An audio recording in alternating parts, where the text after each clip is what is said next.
So we have traveled many roads to arrive at this day in the Christian story. We've trudged the road to Golgotha, the hill where Jesus was crucified. We've sadly trod the road to the tomb and then joyfully run back to where we came from. And now today we are winding along the dusty road to Emmaus. There are those who are still shaking their heads in disbelief that Jesus of Nazareth could die at the hands of the Roman Empire despite his proven innocence. And yet there are those who have heard the good news that the Christ light was not and cannot ever be extinguished. And like the Hebrews who meandered a lengthy, uncharted road in the desert for 40 years, we as a congregation have been wondering through since January what it means to nurture well-being in a year of Jubilee. And I realize that maybe I'm kind of like Moses, that I've been dragging you along with me rather than you coming along willingly. So it's like you show up, what choice do you have? But if you recall, we've explored the historicity of Jubilee, how it followed the year of Sabbath that includes forgiveness of debts and the redistribution of land among the Hebrew tribes. We've looked at the roles our individual stories play in it, as well as the role of radical grace. So if you don't remember any of that or you need a refresher, there's always the YouTube videos you can go back and look at. But today I want us to circle back for one last overview of what has turned out to be a rather substantive topic. And this time we'll be looking at how adopting a spiritual practice of Jubilee can help us nurture our own well-being. Jubilee as a cultural tradition, I don't think it could have been very easy because of all the shuffling of people and property and power, if you think about it, that was involved. The fields lay unplanted and unplucked for an entire year.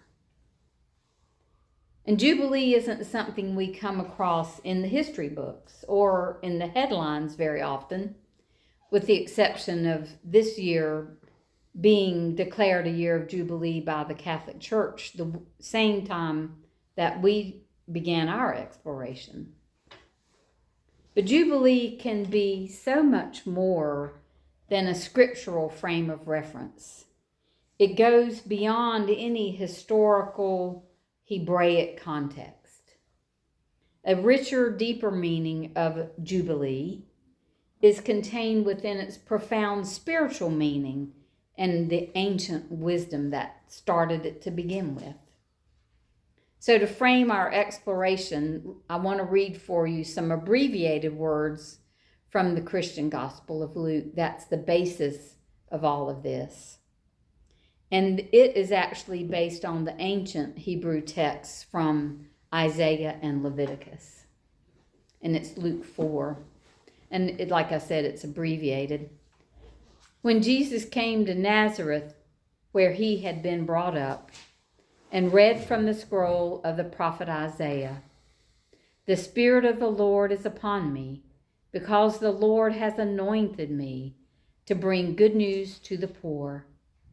God has sent me to proclaim release to the captives and recovery of sight to the blind, to set free those who are oppressed, to proclaim the year of the Lord's favor," the year of Jubilee. Anointing is how it begins. Good news, release, vision, rest, freedom, forgiveness, favor. These are aspects we can meaningfully reflect on and embrace in a personal practice of Jubilee. What might that look like? I'm glad you asked. I want to take us from the top and go all the way through. So to begin a period of self-reflection that I'm calling a year of Jubilee, we can simply just choose a date. Maybe it's a milestone like a birthday or an anniversary that marks the beginning of our period of Jubilee reflection. Remember, the Hebrews sounded the shofar to mark the beginning of Jubilee during the Day of Atonement, which is still the most holy day in the Jewish calendar. But the Jewish cycle of Jubilee was every 50 years, which if you think about it, then and now is probably once in a lifetime. Today we can celebrate Jubilee with its richest forms whenever we would like, and take as long as we need for introspection. Jubilee was and is intended to be a time of restoration of a divinely guided order in life. I love that we somehow, I can't say accidentally, ended up here on the hymn of Easter, because it gives us an ideal setting for new beginnings that Jubilee would give us. And if you're grounded in an earth-based spirituality, the bright fires of Beltane this coming Thursday, which marks the midpoint between winter and summer solstice, it's a time of planting. May 1st makes a perfect way to begin your Jubilee reflections. Regardless of when you start or how long you take at it, Jubilee offers us a cosmic course correction. With time, we can look at ourselves, at others, and at nature with fresh eyes. So once we've chosen a date to begin a personal year of Jubilee, what's next? Again, I'm glad you asked. A good starting point is the words of Jesus in the Gospel of Luke. He begins by reading the words of Isaiah that say, "He has been anointed to bring good news to the poor." Well, we know full well that anybody can be rich and still be poor, and that includes billionaires. Bob Marley once said, "Some people are so poor, all they have is money." I love it. So in actuality, being poor has nothing to do with money. Louise Hay, the modern motivational author and speaker, once said, if you took all the money in the world today and divided it equally among all of its inhabitants, tomorrow there would be rich people and there would be poor people. And that's because it's a mindset.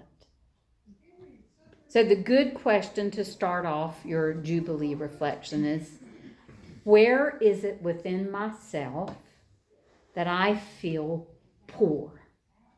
Or maybe even poorly, to use a southern term.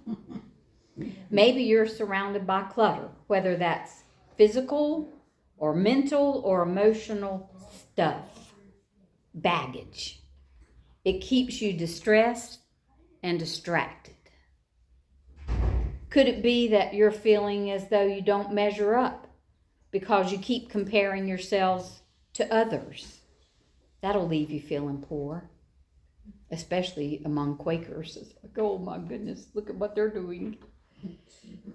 Maybe you've set such impossible standards for yourself that you can't appreciate your own accomplishments before you move your goal line further along. Anybody guilty of that? You never quite get there. So what is the good news that you need to claim for yourself? What resources, what encouragements, acknowledgments, maybe even compliments can you seek from within yourself or from others to bring you out of feeling poor? Next, we can unpack the sight to the blind thing that Jesus promised to bring. Just like poverty, there's a deeper meaning here as well. Being blind doesn't always deal with eyesight. We can be blind to our own ambitions, blind to our lack of compassion or understanding. We might refuse to see the truth of a situation or a relationship in which we're involved. If you're to be fully sighted, what could you or should you or would you be seeing instead of burying your head in the sand? If you think about it, that's what the ostrich was doing, not seeing. This kind of falls into the category of shadow work because it's in the darkness just beyond our view, and it takes courage to look at our own shadows. Jesus continues to echo the words of Isaiah, saying he's here to release the captive and to free the oppressed. In Jubilee reflection, we're invited to consider what holds me prisoner, what oppresses me. Some of us do a really good job of confining our well-being and our imaginations to a prison of negativity, whether that's negative self-talk or negative beliefs. Others of us surround ourselves with the barbed wire of gossip and criticism of others, dwelling on grievances, needless worries, and so much that is beyond our control can oppress the best of who we are in this present moment. If you think about it, in this present moment. During a period of spiritual jubilee, we can delve into how much of our sense of limitation is self-inflicted. What do we keep saying that keeps building the wall around us? What can we do to free ourselves from thoughts and habits that no longer serve us? This time of Easter and Emmaus are brilliant examples of how we can release limiting beliefs and free up our spirits and our imaginations for good and for the good. I'm sure you've heard of the story of the kid who trapped some fleas in a jar. And at first the fleas are trying to escape the jar. And eventually they just quit jumping against the lid, hitting their head against the wall or the lid, since their attempts at freedom just were futile, so it seemed. But then the kid regretted what they'd done and took the lid off. But even with the lid off, the fleas didn't try to break free from their predicament. Freedom was in sight, but they couldn't see it. Maybe you are living with limitations that don't even exist anymore. Are there outdated stories, patterns, ways of being that you are maintaining that keep you oppressed when you could just take a short leap and be free of them. Letting go of limitation makes room for a bigger future than maybe we couldn't even have imagined for ourselves. Combining Jubilee with the Sabbath year practice opens up the possibilities of forgiveness. Maybe that's part of our oppression and captivity is forgiveness. The Hebrew tradition of the Sabbath year was to forgive people of their debts. But once again, we can go deeper because it's not just about money. The prayer that was attributed to Jesus in Matthew 6, what we call the Lord's Prayer, teaches us to ask for forgiveness of our own debts as we forgive others of theirs. So I'm curious, how is that forgiveness thing working for you right now? Forgiveness includes letting go of past hurts and criticisms, judgments, resentments, and bitterness. Who do you need to forgive during your personal year of Jubilee reflection? I suspect that many of us would have ourselves at the top of the list. What needs to be forgiven? A situation, an experience, a diagnosis, something that you can let go of and forgive so that you can move forward into newness. So one final question to ask about a personal year of Jubilee is probably obvious. Why? My niece used to say, why? Why spend so much time mining our own internal selves? Isn't the world hard enough without digging into our shadows? The wisdom in a year of Jubilee introspection is that we cannot heal what we cannot see.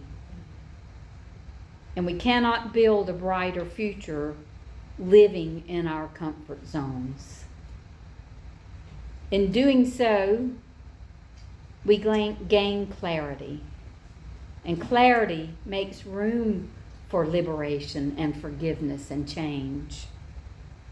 We don't have to know all the answers. We just need to be willing to look into our depths more than we have before.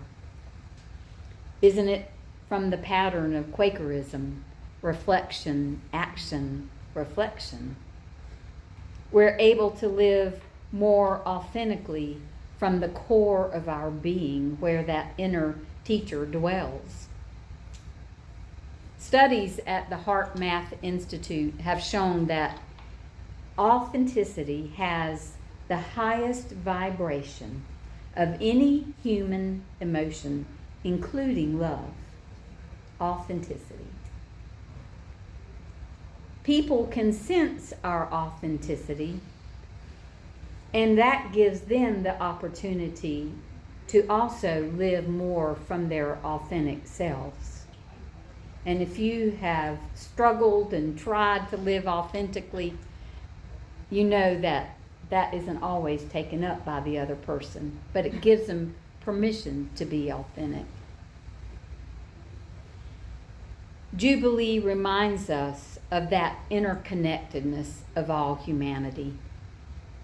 It reminds us of the interconnectedness of humanity and nature. Remember, the land is fallow as well.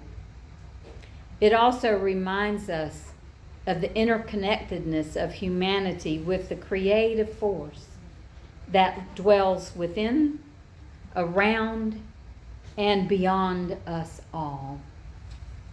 It can restore our sense of belonging in the circle of life, in the line of ancestors who went before us and those who will come after us. It invites us to intentionally and authentically examine our lives and identify where are we holding ourselves back. A spiritual perspective of Jubilee provides a profound blueprint for renewal.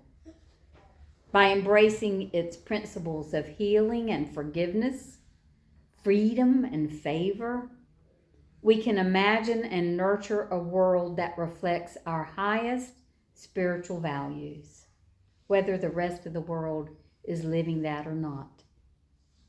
A Jubilee practice offers us an opportunity to become anchored in a sacred cycle of Sabbath, a regular time away from the ordinary when we set aside our busyness, our worries, and our distractions. A dedicated liminal time of no longer and not yet that allows our souls to become fallow, quiet, and calm long enough for the seeds of spirit to be planted within. And so it is. Amen.